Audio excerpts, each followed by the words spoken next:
All right, welcome back to another episode of Lock Stars. I'm Justin. I'm Jordan. Let's get it.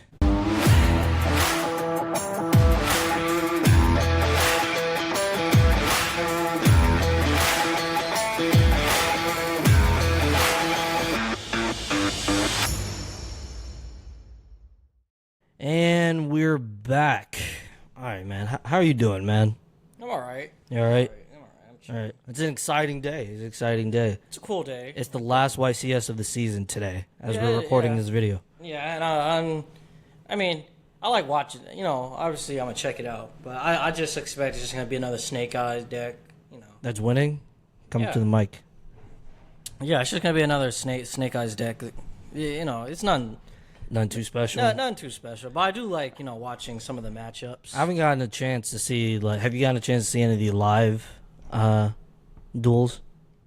Yeah, I've watched a couple live duels. The YouTuber Agent Persuasion was in a feature match. Oh, nice. Yeah, he was playing Runic Stun. Runic Stun? Yeah, That yeah. sounds interesting. Yeah, it's like, it's a stun deck. So, Okay.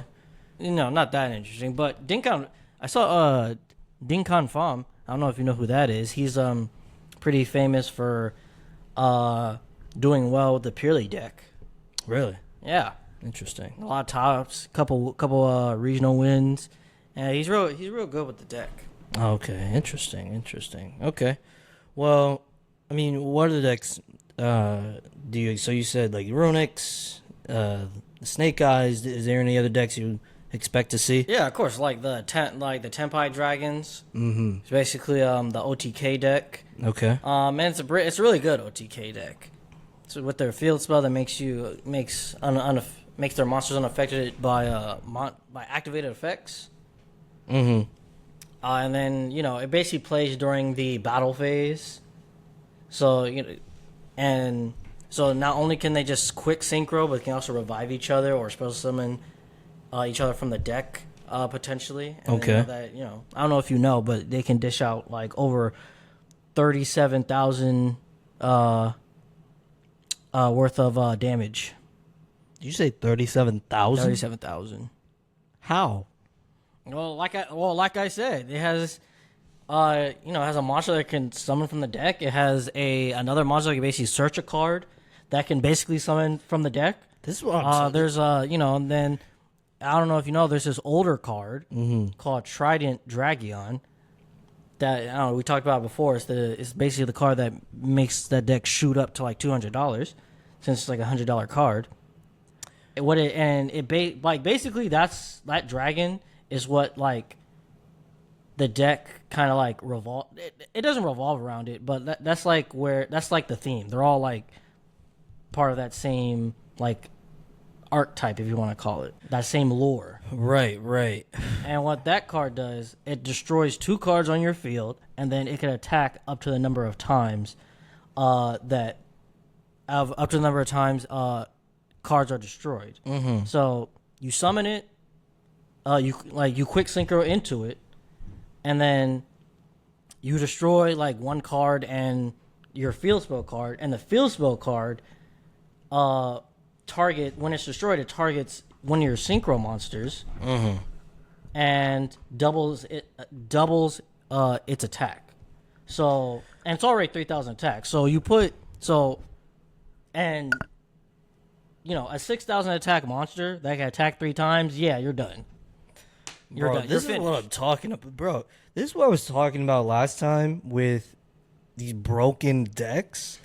It's not the cards that make it's not the individual like stunny floodgate type of cards that make the game toxic. It's these decks. That's insane, man. Well, I think it's both. No. It's definitely both. We won't get into that discussion today. We got into all that last week, but In other news, though, you know about I think I told you before about the banning, or at least at European events, or at least at the WCQs, the banning of like unofficial playmats or sleeves. Oh, right. Unless they're Did they warn us about that, or because or was it dropped kind of I mean, more or less suddenly? I mean, it was basically dropped. Again, it's only at European and Oceanic WCQs. So the Oh, states don't, or at least the West. I shouldn't say the West. yeah, The the states don't have to worry about it. North Like, America doesn't have to worry about it. yeah. Uh Me personally, I mean, it doesn't really affect me. I thought it was the entire TCG. No. No? It's just Oh. European and Oceanic events. Oh, And it's only for, at least for now, for the WCQ season. okay, interesting. But we could still bring our any kind of unofficial play mats. You could bring it, of course, but you can't use it at official, like for the official event. at but no, in America though. Oh, yeah, in America. Yeah. Yeah, I'm talking about America. Fine. Yeah. So Good. me personally, Good. like, I mean, I don't think it's that big of a deal. It stops people from bringing their, hentai mats, which I'm gonna blur that out. I'm gonna beep that out. This is disgust. like, nobody wants to. I don't think anyone's really upset about it though, right? No one's I really- mean, some people are upset because that means they can't bring, like, create even like even creative yeah, play it's like mats. from like a gem mat, even if it has Dark Magician on it, for example. Mhm. If it's not official, you can't bring it. It's just to like mitigate any risk. Yeah, that does really suck. Yeah. But it's not that big of a deal. I like using Yu-Gi-Oh mats. Yeah, I think it's not that big of a deal. I mean, it'd be cool if they would make better mats. That way, no one can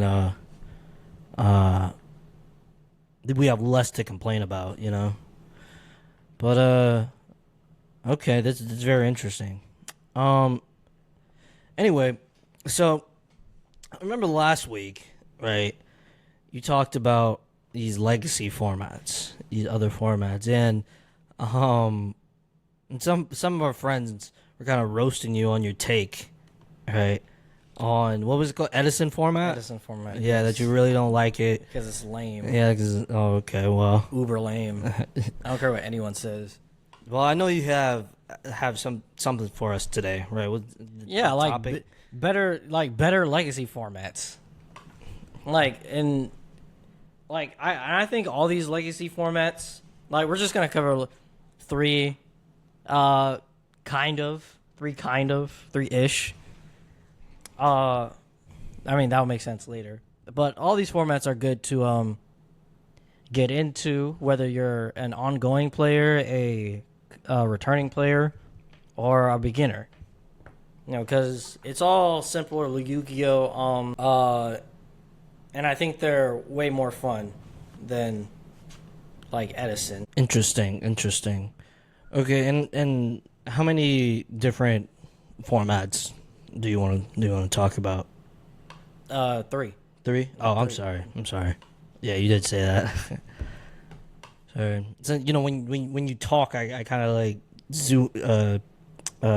What's it called? Zone out. Zone out. Yeah. I kind of like blackout. You're just that irritating to into. You asked me though. Yeah, I know, but I have to. You're the only one here, so I have to talk to you. Unfortunately, but that's okay. Anyway, back to the more relevant topics. All right. Well, I mean, what's the first format you want to get into? I think the first format is probably one. It's an early format. It's called GOAT format. And Goat. Yeah. It used to be. Is it the goat? No, it's just GOAT. It's just goat. Gotcha. The GOAT just happens to be a happy coincidence. Oh, okay. Well, but it used to be. Well, that is a pretty popular format, though. No, yeah, it is a popular. Like, I never hear format. It used people to like be the legacy format. But obviously in like recent years, Edison format has risen in popularity, bigger than GOAT format. Mm-hmm. And like I said, so why is that? Why do you think that? I don't know because it's because Edison not only has a great variety of decks, but it's basically like a good middle ground to where Yu-Gi-Oh isn't decided within the first few turns, and you can still do some neat combos. Right? But according to you, it's still boring though. Yeah, it's boring. Okay. Because Even though you could do a bunch like, of combos and have yeah, a lot of I unique played decks. it again. Maybe I'm playing the wrong decks, but the combos aren't really like all that. Oh, okay. Like Lightsworn is just it's like I'm not asking for like the modern Lightsworn, especially by today's standards, but like Lightsworn back then just seems like basic Lightsworn, like real basic Lightsworn, like bare bones. Okay. All right. Like, and the combos I've seen, they're neat, right? They're really neat, but it's nothing crazy. Okay. And Well, why? I think GOAT format. Why is GOAT like so great then? Because I always hear people never shut up about it. People are always asked, "Do you have a GOAT deck?" Right, I don't have a GOAT deck, so I don't even. I know like what is Karibo in the format, right?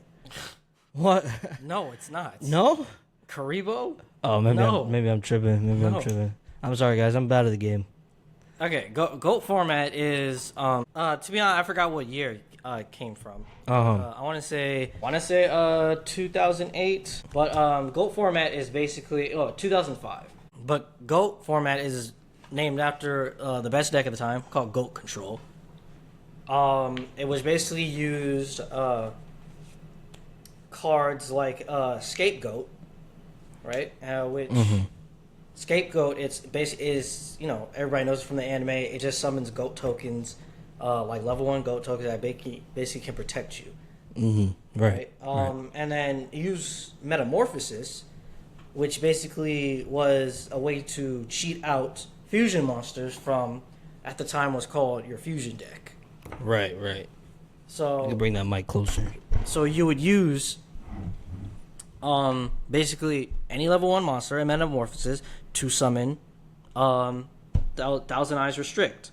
And what Thousand Eyes Restrict does, it can eat up a monster, and by equipping the monster to itself and gaining the attack, and the control aspect comes from the fact no other monsters can attack besides Thousand Eyes Restrict while it's on the field.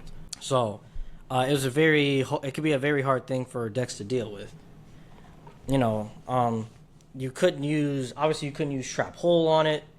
Well, you could, I guess. That was it, man. That sounds like a time. That sounds like a time in No, Yu-Gi-Oh. yeah, and You just activate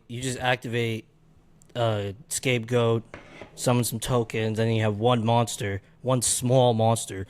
Oh, no one can really get over. right. But now, that's apparently, the slower Yu-Gi-Oh. I can appreciate, but still had like power, a lot of power behind it. right. But now apparently, I could like spam the board and summon a monster that with 6,000 attack that could attack 3 times. You make it sound like that's a bad thing. Oh my god! I mean, well, I'm not necessarily saying it's a bad thing, but it's just a different thing. It's just insane. Right? Right? Too much. It is. I mean, it is insane, but with like the Tenpai Dragon deck. I mean, it's a whole other discussion, but the Tenpai Dragon deck is kind of one of the best decks to go second.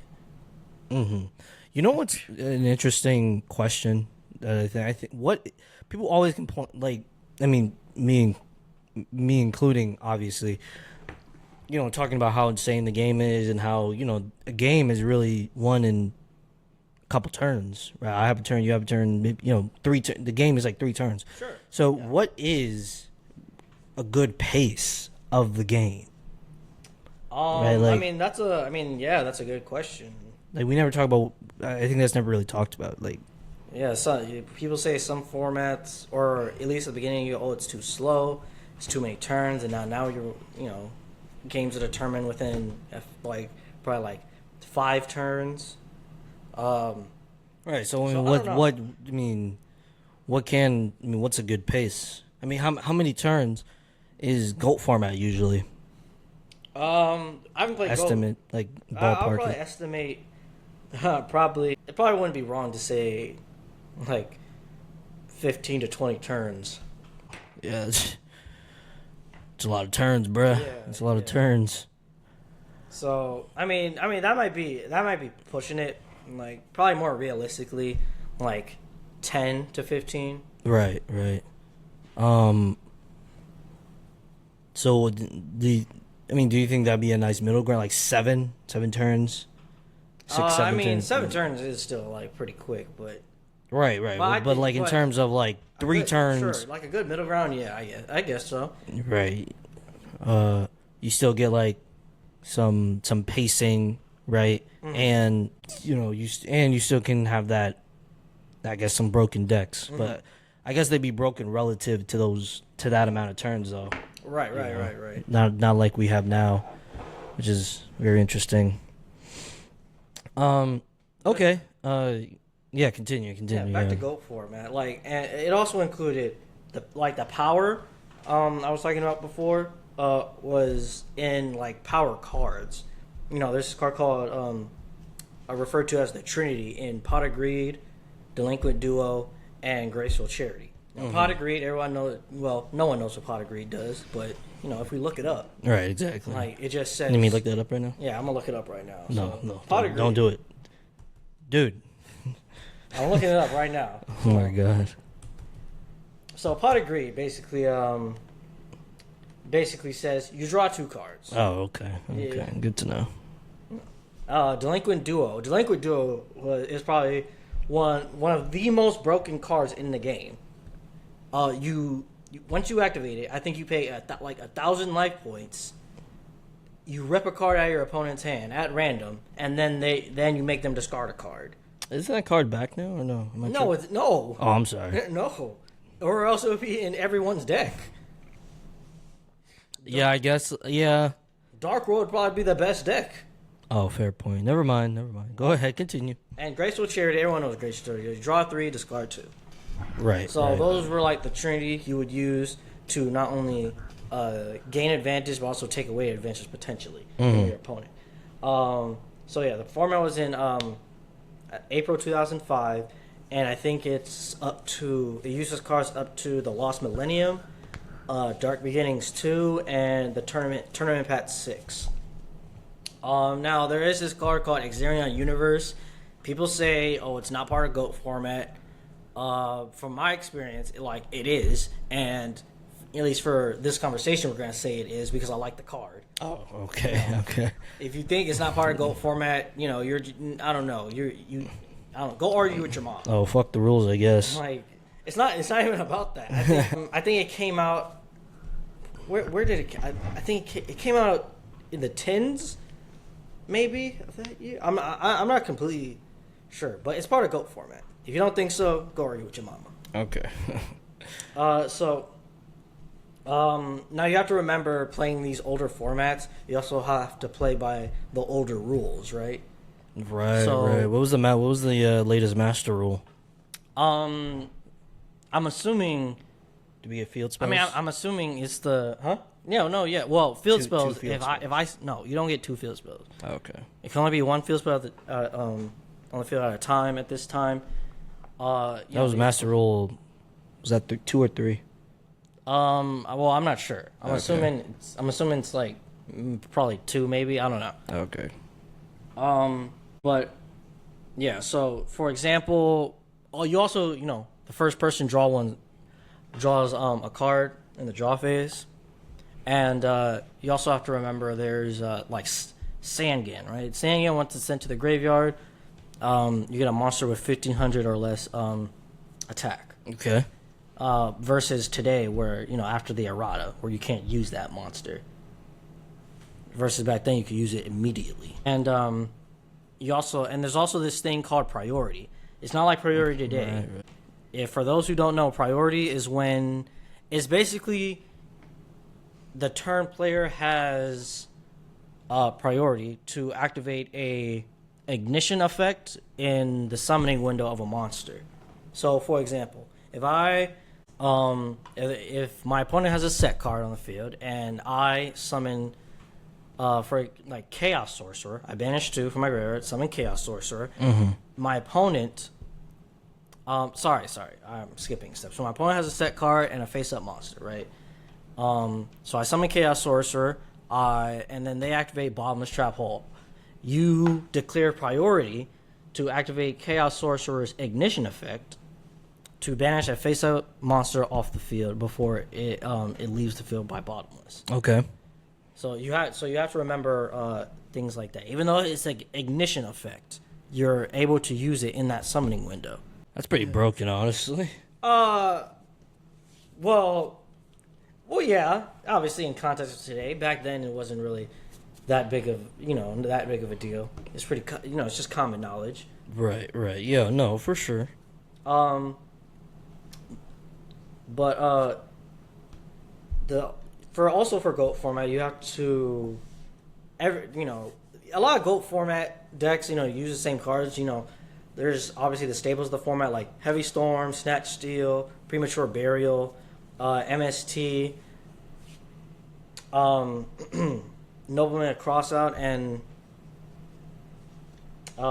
like Trap Dust Shoot, Mirror Force, Sakaratsu Armor. It's a lot of commons. A lot of common staples. Even like Book of Moon. And monsters people usually use like Breaker the Magical Warrior, Sangan obviously, Sinister Serpent. Sinister Serpent is very important because if they try to Delinquent Duo you, that's how you mitigate that damage from Delinquent Duo. Morphing Jar, which is broken, Exterior Universe. Mm-hmm. Again, Garo Truth Mama. But the three main decks that come out of this format is obviously GOAT Control. The main purpose, as I said before, is to bring out Thousand Eyes Restrict. It should be one level 1 monster, any level 1 monster. Like GOAT tokens, Sinister Serpent. What's her name? Magician of Faith. Mm-hmm. To bring out Thousand Eyes Restrict. And then there's Chaos. And Chaos is definitely more explosive. Mm-hmm. Because you bring out things like Chaos Sorcerer and the BLS to maybe, like you could potentially OTK, just get rid of your opponent's resources. Right. So okay. So why is it a good format for anyone to get into? Well, it's a good format. Well, it's slower Yu-Gi-Oh. It's easy. It's it not only is it slower Yu-Gi-Oh, it's simpler to just learn the game. Because you're basically just summoning monsters using your trap cards and your spell cards to dwindle down your opponent's resources while, gaining you more card advantage. And all the decks are pretty just simple to play. Like one deck, Beatdown. Beatdown is probably the simplest deck to play. Because, just all you do is summon big monsters and make your opponent use all their resources to prevent them from dying. And you just make yourself you just bring yourself into a simplified game state. And of course there are like other decks like Benkai OTK, Monarch, Zombie, Empty Jar FTK. But with all these decks, it's just people. One thing people do for GOAT format is hype it up as like it helps people get better at the game, which I have to disagree with. Like, it's not. You gotta disagree with everybody, huh? Yeah, I mean, because it's like, how does that make you better at the game? It's not. We're not playing the same game. What? As in better in the modern game? Yeah, better in the modern game, better in modern Yu-Gi-Oh. Which it can definitely help you understand certain card interactions. Yeah, card interactions, card econ.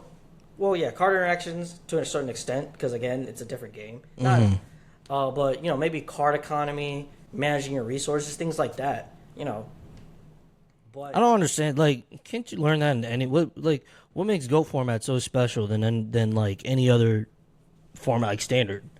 That's important in any format, so you could learn that in any format. So I mean, that makes no sense.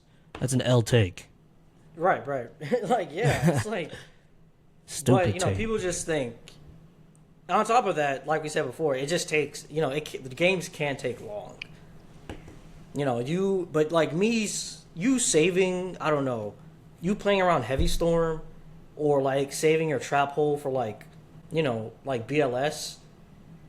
That is not exact. I mean, that's definitely good to know, but that doesn't make you more skillful at least at the modern game. Right, and it's It is, yeah, like you said, it's two different games. You have to play more, a lot more aggressively in today's game, right? Maybe on some level. I mean, since it is a slower game, you can't play as fast or as aggressively. Then yeah, on some level, it can teach you resource management, but I think you can learn that pretty quickly in any format. But I've never really I don't play GOAT format like that, so it's I like don't it know, way maybe better I'm wrong. than Edison. It's way. I don't care what anyone says.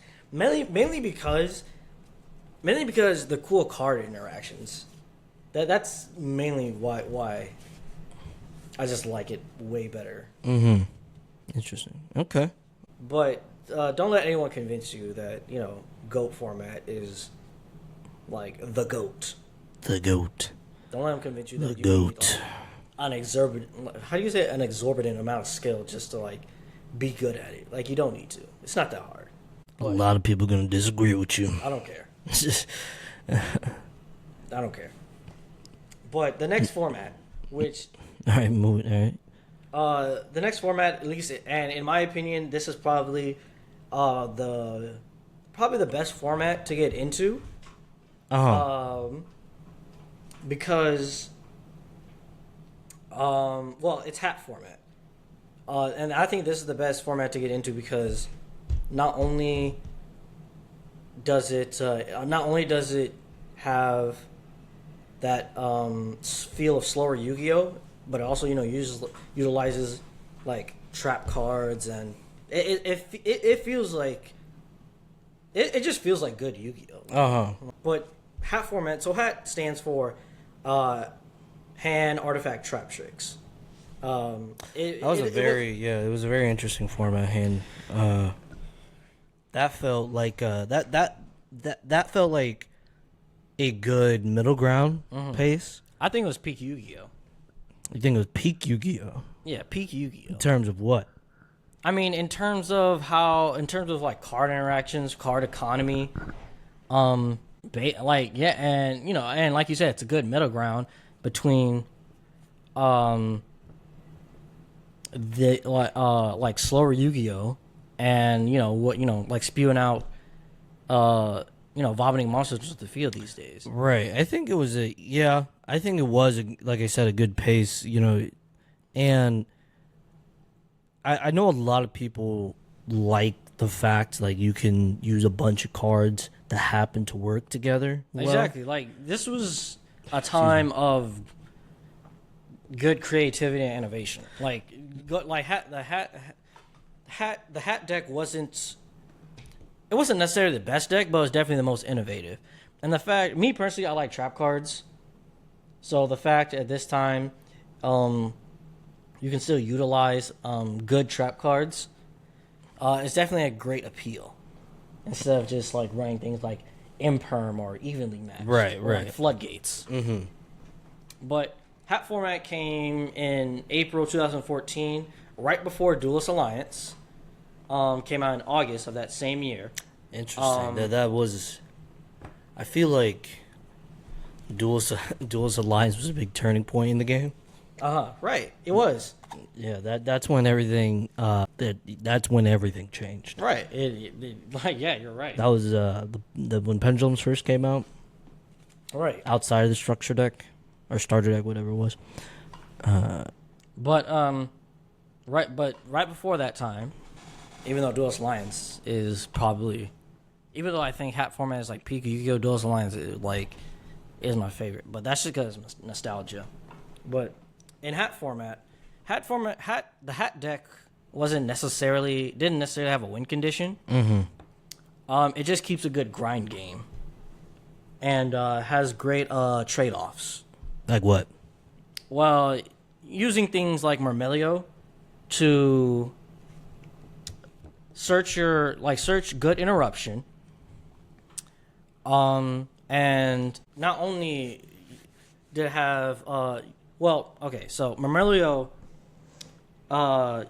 search for your trap holes, like Boundless and Nightmare Trap Hole, and can also slide Acid Trap Hole for another deck of the format in Gear. So not only did you have a way to search your interruption, you also had like good bodies and good recursion with Dionea, and Dionea allowed you to special summon Mermelia. Mermelia allowed you to pop another back row from your opponent, which was great at the time, and it might have required like some setup, but I think back then, taking a turn or two to set up wasn't unheard of, wasn't a bad thing. Right. What other decks were in that format?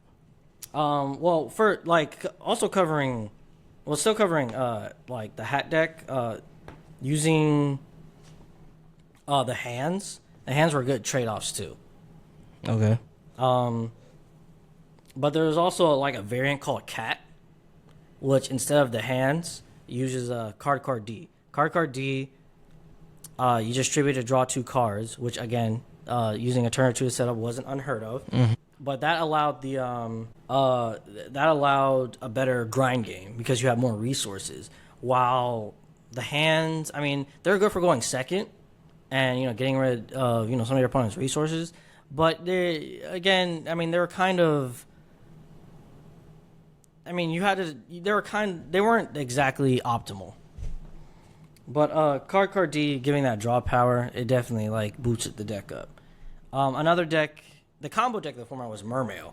And Mermail to this day, I mean, it's not necessarily a great deck, but it's definitely like a fan favorite deck. It just spammed out monsters and overwhelmed your opponent. And it could play against like pretty good amount of disruption. Especially if you're going against an unexperienced player. Genix Undyne. Genix Undyne just seems like the most harmless normal summon. Because all it does it just dumped his like search of a freaking just a normal tuner. But that can get you a lot. Like it can dump your Mermails, Atlanteans, or even the Dragon World, the Water Dragon title. And the Mermails can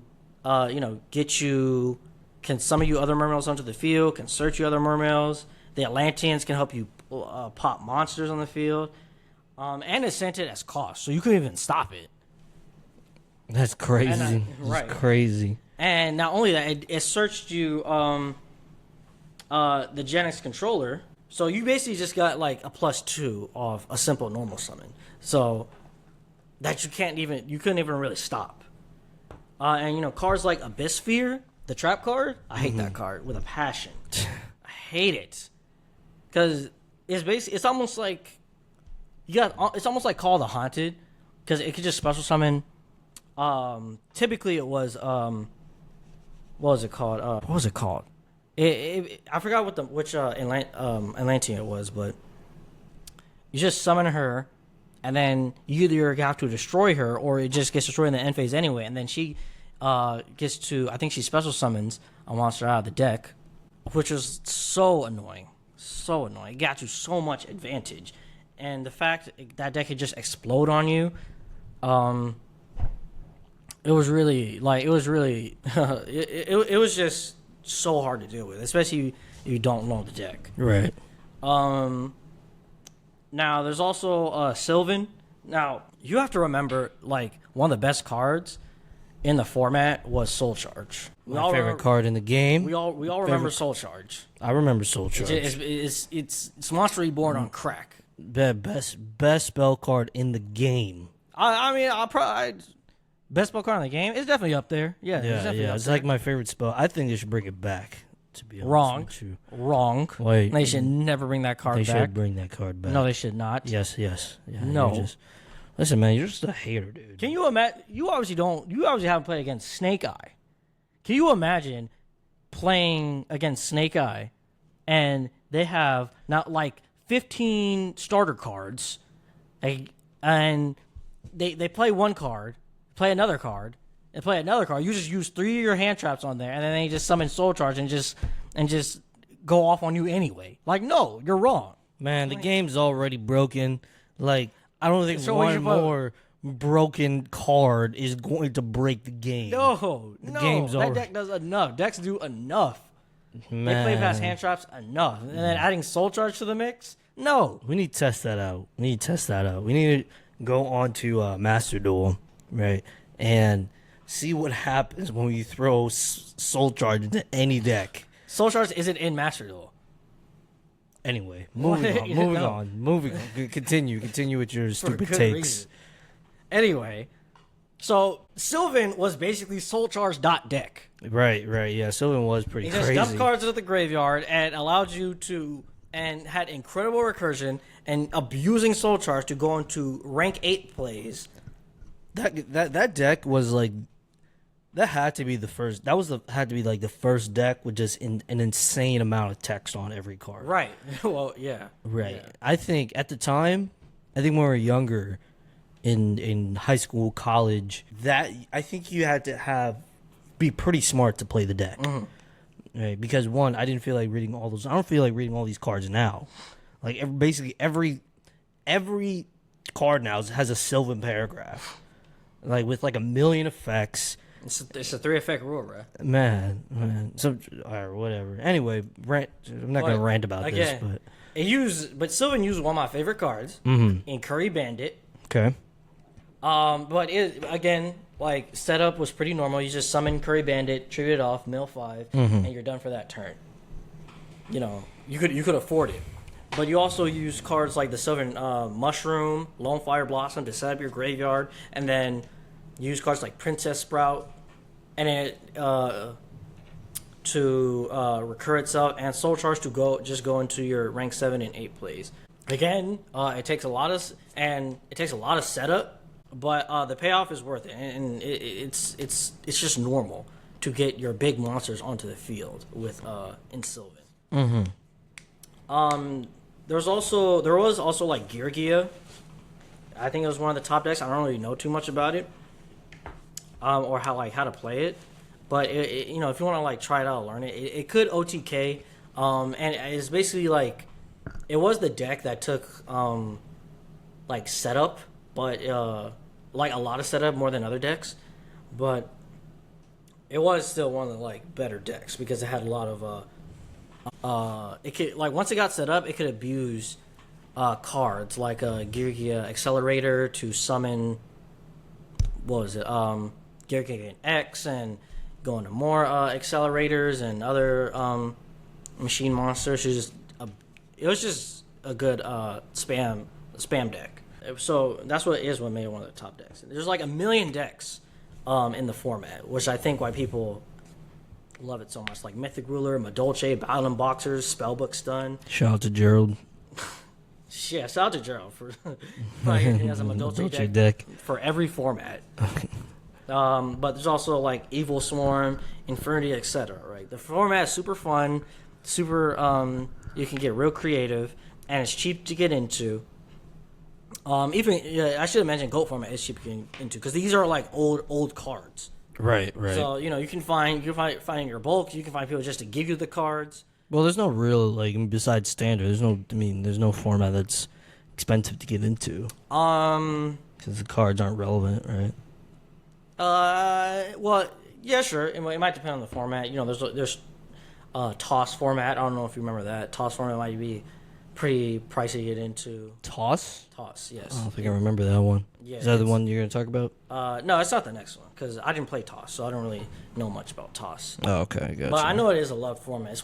It stands for Thunder Dragon, Orcus, Sky Striker. So it's another one of those triangle formats that people really like. Oh so. no, I probably was out the game at that time. I was too. Okay.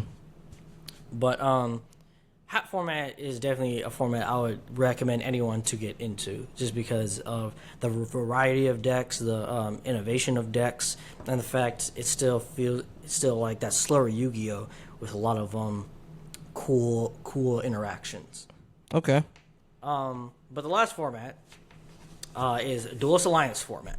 I love this. Now, and Duelist Alliance came right after hat format. And what decks were in this format?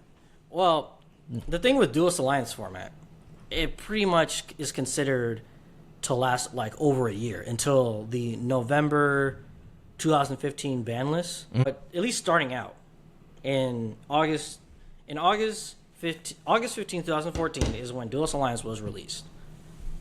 And this was the introduction to Pendulum Monsters, but Pendulum Monsters weren't really at least Pendulum decks weren't. They didn't make an explosion until about I would say like after Duelist Alliance, till a year later.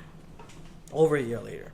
But we started out with Shaddolls, Satellar Knights, and Burning Abyss. Oof. And also, Oof. That was a hot format. That was a hot format. It's real close to my heart because this is when I really started getting into the game, more competitive. Yeah, that like was soon as Shaddolls were announced, I was hooked. And really, I mean, Cleveland can be included in that format. Well, no, not in that. Cleveland didn't come out until the new Challengers, which was the next core set. Oh, sure, but all the same decks were still played, right? Okay, well, yeah, but that's my point because usually formats are defined as the ban list and the set they fall under.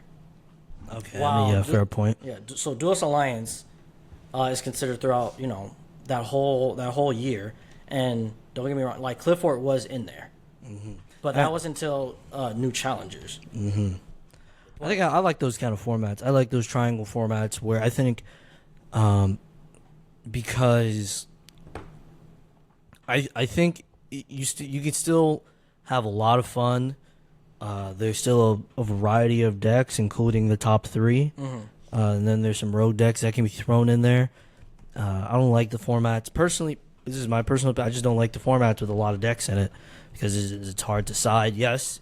I don't know. You could argue, like, if you have a deck and you can go against a multitude of decks, 3, 4, 5 different decks, even 6 different decks in a particular format, yeah, you could be argued as a pretty good player. But I mean, that's in the context of that. I think that's in the context of that format. That's assuming like you're not. I don't know. I just it's a weird take for me. Yeah, but I do like those formats. But formats with like, I mean, they're cool to watch. Don't get me wrong, but as a competitor, like you will want a more controlled or more like a smaller pool of decks to have to worry about. Yeah, I think that's where I was getting at. Yeah, definitely. Yeah, so and Duelist Alliance format, at least at the beginning, was cool because it's almost like each deck could beat each other. Maybe Burning Abyss could beat Satellar Knight. Satellar Knight could beat Shaddol could beat Burning Abyss. And I think that's what makes this format really fun to play. And those were a lot of fun decks too. Like, yeah, they were. With unique strategies. Right. They changed the way we play the game. They changed the way we thought about the game. Because Duelist Alliance is when it introduced us to like a whole a group of cards. Not a group of cards, but cards that basically gave you more recursion and floating. Shadow. I mean, Stellars didn't necessarily float, but they had a lot of recursion. But Shaddolls, what was it? Shaddolls, Burning Abyss, and Yang Zing, which also came out in Duelist Alliance. Those are all floaters. And and that's what made them rise above the decks in hat format. Now, hat format had good interruption, had some pretty decent follow-up, good card economy, but compared to the decks that came out of Duelist Alliance, they couldn't compete because they all had good grind game. Like if you over a longer game, hat decks couldn't keep up.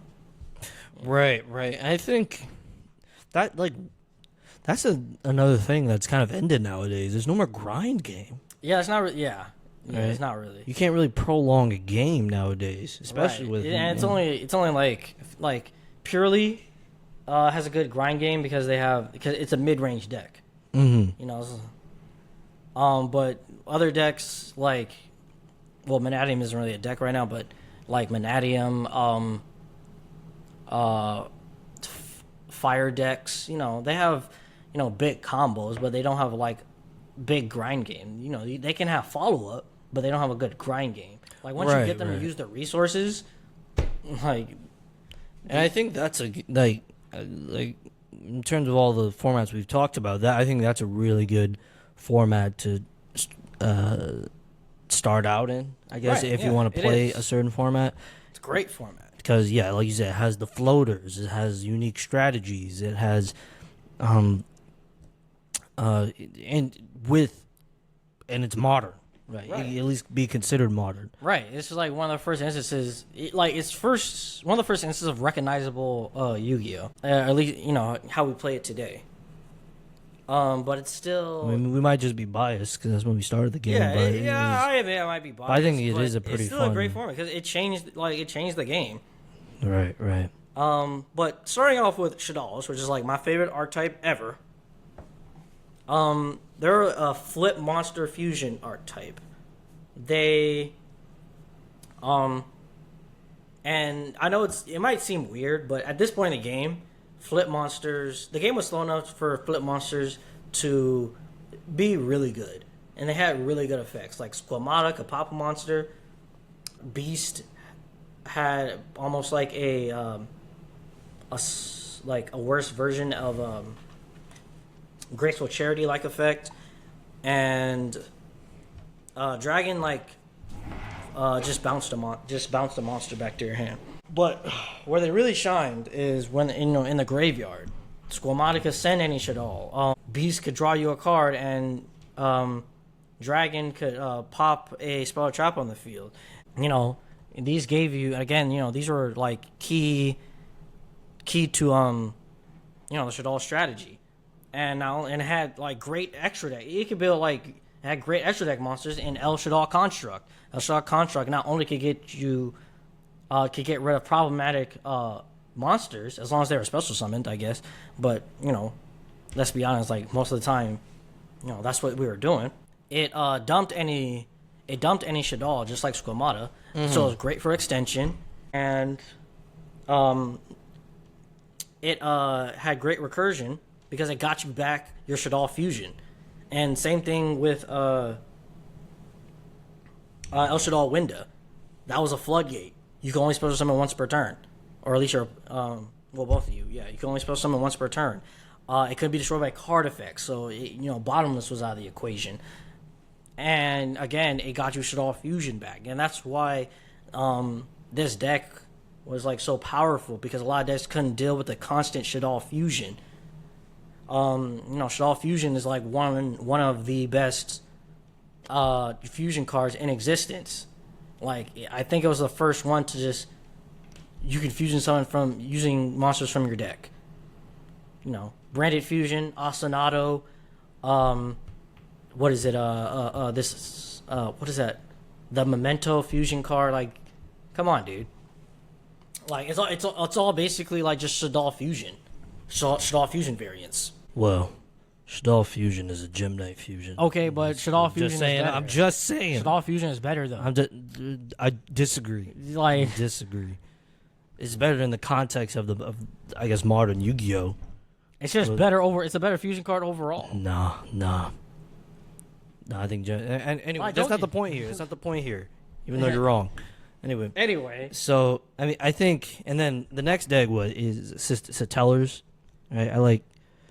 I think Satellars at the time... It's a very simple deck, which I like simpler decks. You had what it was Satellar... What was the Stratos name? Deneb. Yeah, and what's also cool about those two decks is the lore behind. Yeah, it's all part of the dual terminal. Yeah, the dual terminal lore. Right, but yeah, it's Satellar Knights. It has some really cool cards, really simple effects, and it was just really powerful. Yeah, that's why it was almost like I don't want to call it a helmet deck. It's just a real simple deck to use, and it was real familiar. Satellars are basically just it's basically just the hat deck but better. Interesting.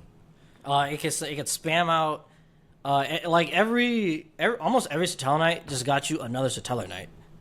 So almost all of them That's kind of how Constellars worked, I think. Yeah. I remember. Yeah, I mean, yeah, Yeah. it was pretty. I mean, that's what it. I mean, Yeah, that's what that it was was an one for them upgrade to from like this. XC spam, and a lot of the cards just got you. Altair is like one of the best normal summons in the game at the time, and Oh yeah, it was a and don't get me wrong, it's basically just Dionea. But first of all, Altair could work on normal summon or special summon, and it was searchable. Yeah, it was pretty. So you Pretty just, crazy. You just a constant conga line of Satellar Knights. Then again, you can draw the game enough to win, and that's what a lot of these decks did. And Satellars, you obviously utilize the rank 4 toolbox better because it was a better rank 4 spam deck. You use cards like what's that evil swarm called? What's the evil swarm monster called? The XCs. Exciton Knight. Oh, The famous Gaga Cowboy. I think, and then we eventually got this one that basically bounced any monster back to the hand. And not only that, it also utilized Soul Charge like in every other deck. right. Call the Haunted, which could potentially get you 3 monsters on the field. Yeah, And- it was just a solid. It was just like I don't know how to like. It was just just a a solid solid deck. toolbox of a deck. It Like, literally it pretty much built itself. yeah, it's just really. I think that was what made it really And, cool. And unique. And it utilized a bunch of trap cards. Like Torrential Tribute, Compulse, the infamous Vanity's Emptiness, Breakthrough Skill. And it had its own counter trap that not only just said no to your opponent, but drew you a card. Like, Absolutely insane. it's almost insane like it was deck. basically just the deck to beat. And it pretty much, and it's just it's just the best deck just to pick up because it just basically just built itself. Unlike the other decks like Burning Abyss and Shadal, those were very. It wasn't solved when they came out. There were just a lot of weird builds. Like for Shadal's, for example, they had Artifact Shadal, they had Chaos Shadal, they had Lightsworn Shadal. All these different variants because Lightsworn may be the best. Later we had Denko dolls, and we also had the Stick and Share. You remember the Stick and Share? Yeah. And we also had Yeah, that one. yeah, that was crazy. I hated seeing them cards. And then we I was like, oh my! Every time someone like had those, I was so upset. But and then we eventually got Clown Shadals. So right, it was there's just, it was so just a many lot. variants. Yeah, it was just a solid dark deck. Yeah, and I think that's why I love Shadal so because you just play it in so many different ways. My favorite was Clown Shadal. Because you could also, because you could utilize rank 4s better. Mm-hmm. I mean, of course, you could with like the Stick and Chair, but Right. but I think Clown Shadal was just more consistent. But the last deck that came out, well, not the last deck that came out, but part of that big three was the Burning Abyss. Burning Abyss, yeah. And I think Burning that's Abyss, a lot. I think that's a very strong fan favorite. Not, you know what I mean? Like, yeah, no, yeah, it was definitely a fan favorite because like it pretty much just lasted on the test of time, at least before. it was a unique strategy, Right. really cool artwork, Right. and One of the best TCG exclusives, like and it was a TCG exclusive. Like, So it was the king. It was the best deck in terms of outlasting your opponent. yeah, because it did nothing but float. That's Yeah, right. That's all they do. right, and they could just summon themselves. Exactly. Well, yeah, exactly. So for those who don't know, Burning Abyss was a deck of level 3 monsters, and it could utilize rank 3s. Not as good as the rank 4 toolbox, but Burning Abyss made it work. It was that it was so they were so easy to get out. Yeah, they just special summon themselves as long as you don't control anything other than a Burning Abyss monster. Right. So, and also them being level 3, they can utilize Tour Guide, tour guide from the underworld, and that obviously negated their effects. So so they wouldn't just blow themselves up once on the field with tour guide. Right, right. So that was great just for a one card rank 3. So I used cards like Alucard to destroy set cards. I used cards like Zen Mighty, Nightmare Shark, Levier, and then we had the Dante, which just boosts itself up, mill cards from the top of your deck, and it got you your other Burning Abyss monsters back. So unless you're just going on for like 20, 30 turns, Burning Abyss is going to outlast you, unless you know how to get rid of their monsters properly.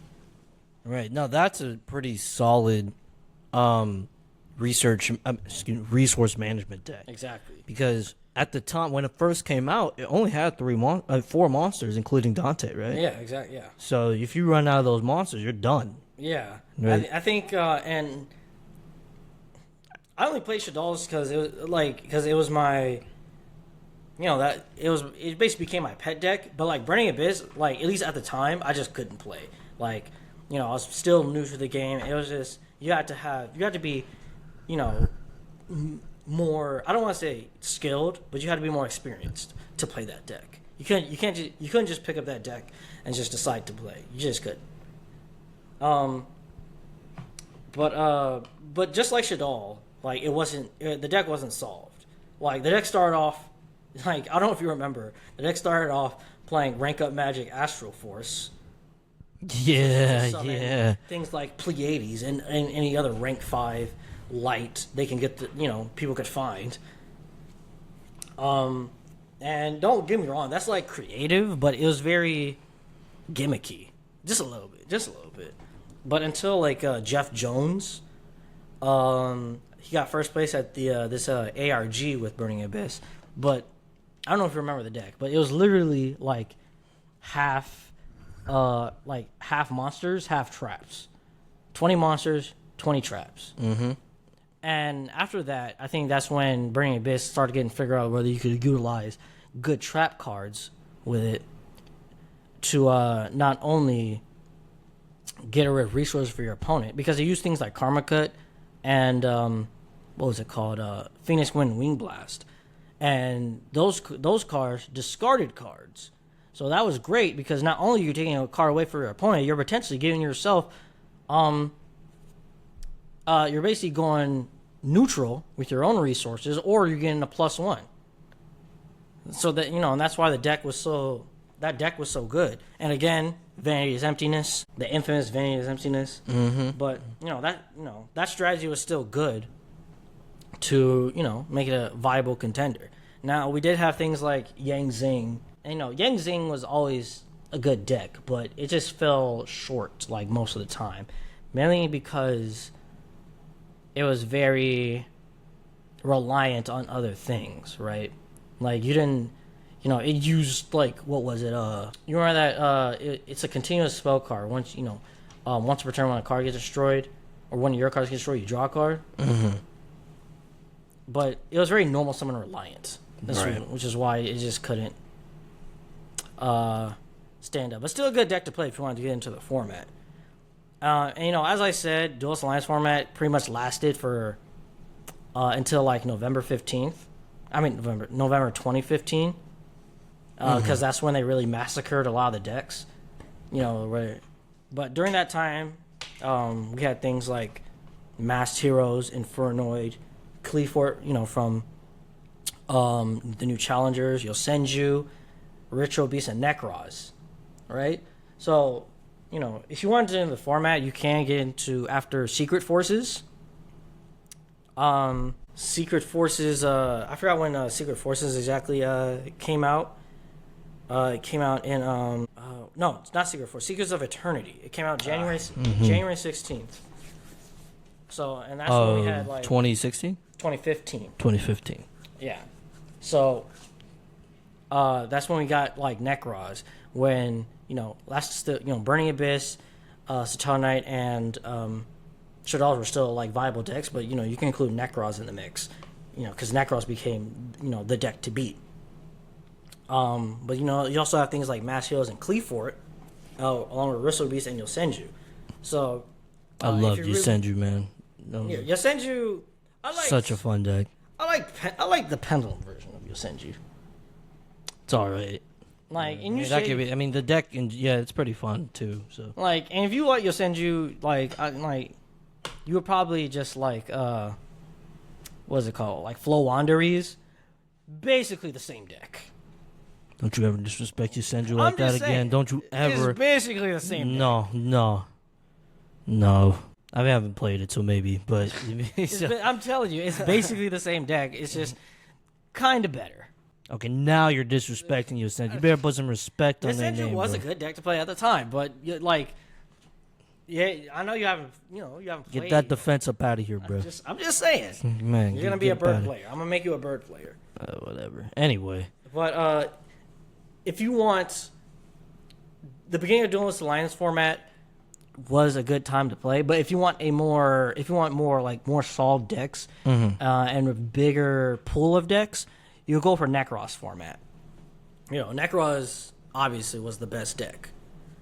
And it had the Jin lock. yeah, that was a crazy lock. And you make a video about that, the craziest locks. But if you want to go, maybe I forgot the exact ban list. But if you want to go, like, whatever ban list came out after, whatever ban list banned Djinn, if you want to go after that, that's still good too. But to play full power Necros with the other variety of decks, then yeah, you would play after secret forces. Gotcha. Okay. All right. That's But that's a lot of formats. This seems like a lot of formats, a variety of formats to get into. Yeah, I think these are better. Way better than Edison. Way more fun than Edison. Has better cards than Edison. All right, we get it. You hate Edison. We get it. No. I want it to be ingrained in everyone's mind. I want everyone to know Edison is lame. Oh my god, It's boring. Play other formats. You just have this visceral hatred of Edison for no reason. Hat format is the best. I only have the hatred because everyone keeps telling me I'm wrong.